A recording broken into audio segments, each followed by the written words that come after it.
Welcome back everyone. In this video, I'll show you how to add a level indicator on your iPhone camera app running iOS 18.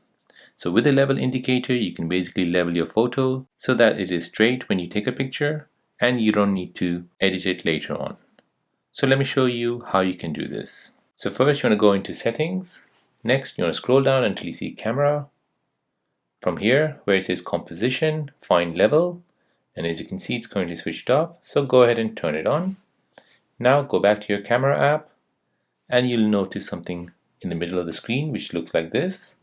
It'll only appear at the beginning. However, when you turn your camera left and right, you'll see that line back again. And as you can see, it is basically helping you level your camera so that it is straight all the time.